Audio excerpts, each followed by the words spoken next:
Now, I was noticing by the comments I was getting that people were interested in this nailer. And it's actually what's called, don't know if you can read that, it's a headless pinner. In other words, the nails that it shoots in, there's no heads on them. They're sharpened on one end. I'll put the macro lens on later and we'll take a look. Yeah, they're sharpened on one end, but there's no head, and you might tend to think to yourself, well, how can that possibly work? Because don't you need a head on the end of your nail to help hold the nail in? Well, not really, and I'm going to sort of try and demonstrate here. Now, this pinner will take pins up to 2 inches long. These ones here are 1 inch, and I think they're going to be just about right for our I can't pick things up like I used to. I think it'll be just right for our ship case. Can't talk and work at the same time either, apparently. And when you put your pins in, of course, there's little arrows on there to help remind you to get them pointy end down. Okay, let me just close it up. And I think you're probably all familiar how this works. There's a cylinder here, shoves a sort of like a firing pin down, a plunger, and it pushes the pin down. And then it comes all the way up, the pins move forward, and then it's like a stapler. Yeah, you know how a stapler works, right? Okay, so let me hook the air hose on and demonstrate. Now, if you're thinking of getting one of these, obviously you probably haven't had any experience with one. And what I have found, it's been my experience, that the pin will not always go in a straight line. It might start in, if you're going to go right here, it might start going in straight, but then it's going to hit something in the wood that's going to deflect it, and it's going to be deflected more and more. And it might start going in here, but it might deflect and come out down here at about a 45-degree angle to the way it's supposed to. I've also found that if it deflects more, if you have it like it'll deflect out this way or this way, if it's like this.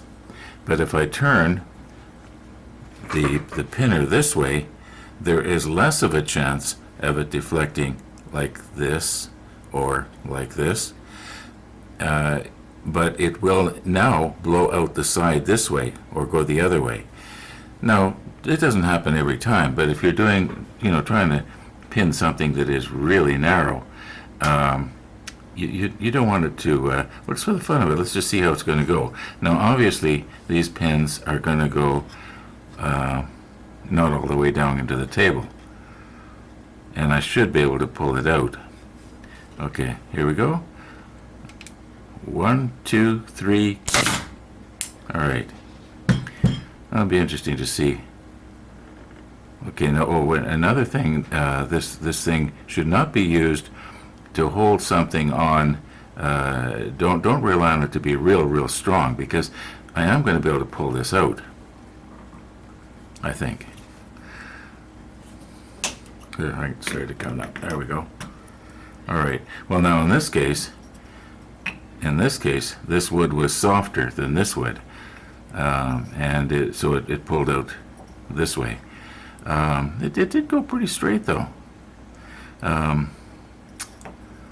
Anyway, you can see how it goes there, and so it doesn't need a head in order to hold it on, but what it does is it holds it nice and tight until the glue dries, and then the glue is what makes it strong. Those of you who've done a lot of woodworking will know, if you screw and glue something, it's going to be like super strong, probably stronger at the joint than just beside the joint. Anyway, I was going to tell you something else about this thing. Oh, we were going to do a real close-up here. I'll put the macro lens on, and I'll show you what these things look like. Now, the thing that I was trying to remember to tell you about is actually the most important aspect of this headless pinner. Because it's headless, and by the way, this is a 1.5 inch finishing nail. It's like 4 centimeters long, but you see it, even though it's a finishing nail, it does have a head. And unless you were to drive it down into the wood, and then use a punch to shove it in further, you're still going to see the head. Whereas with this, and I should have showed you before I pulled it out, you don't really see the head. So I'm gonna do another one just right here close.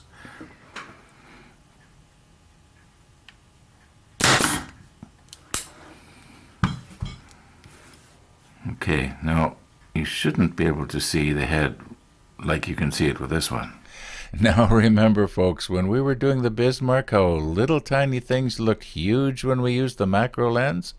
Yeah, well, this little hole that you're looking at, well, it's so small you won't even see it at a distance. And let's say you were doing a baseboard or something like that, and after you paint over it, the hole's going to be filled. You'll never see it.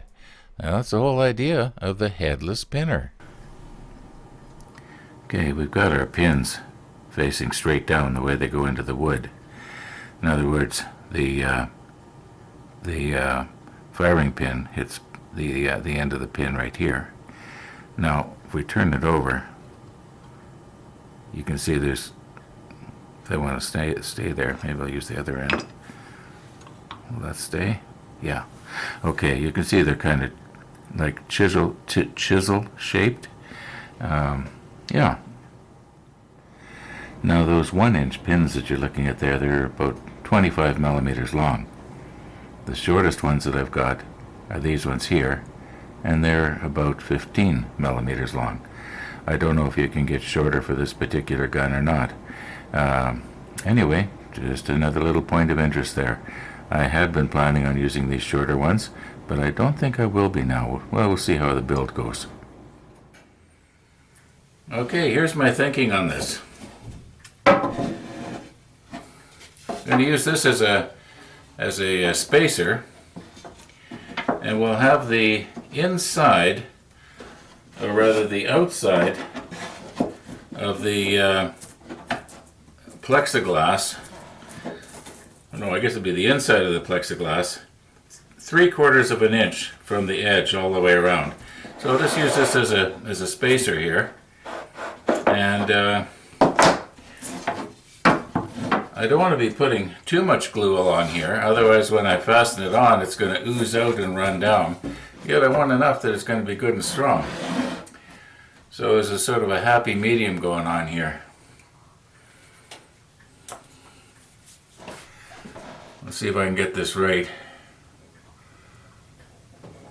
That might be a little bit too much there on the end, but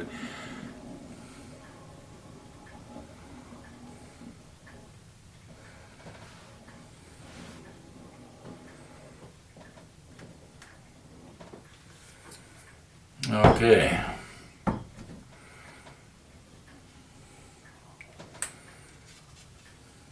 Now we'll just sort of eyeball the distance.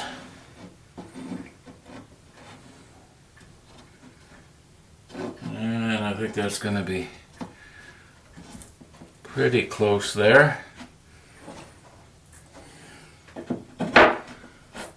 Okay, we'll get this end here.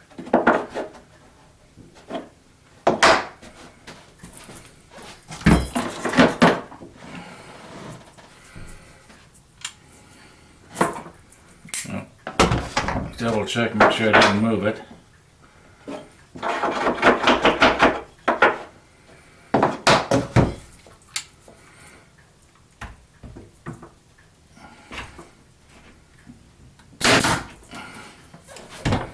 Okay, now we'll do the other end.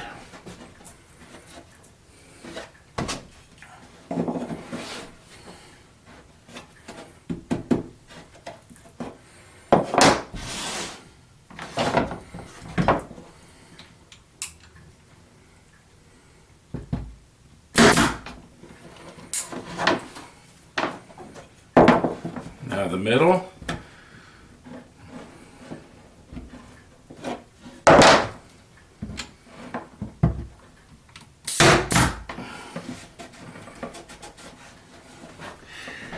I went a little bit high on that one, but at least it didn't blow out here. Okay, now the width should be pretty good.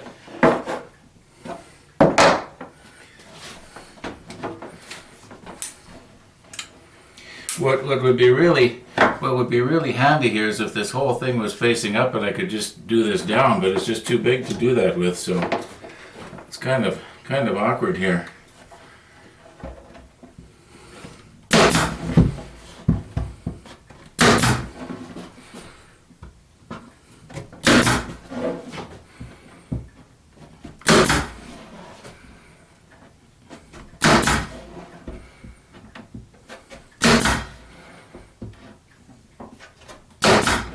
Okay, now once that glue dries, that's going to be really hard to break out accidentally, that is.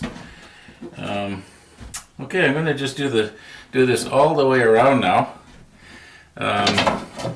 Obviously I'm going to have to cut some of these, and obviously there's going to be a joint. Now, let me get myself down here on my chair. Now, I know that I could have, made something really fancy down in my workshop. One of the viewers was suggesting, really narrow quarter round, like, and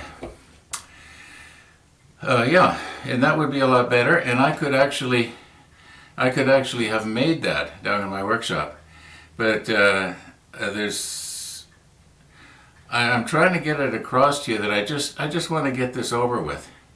It's not that I want it to look sloppy or anything like that. I just want it to be simple, and I think that once the inside is all painted white and the outside is painted battleship gray, it's going to look okay.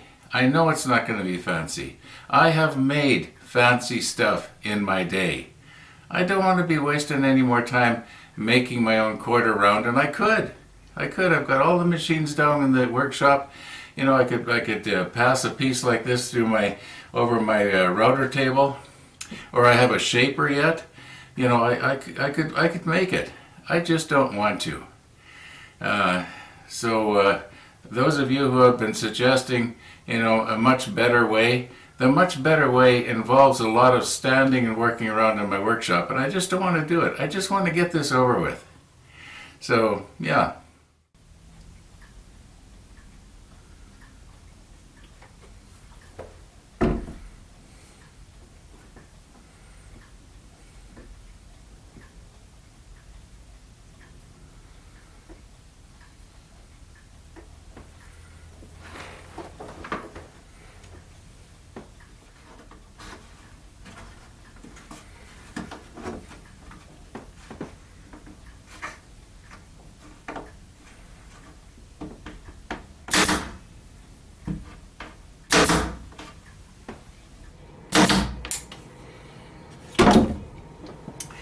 Okay, here's what's happened. We've gone all the way around now.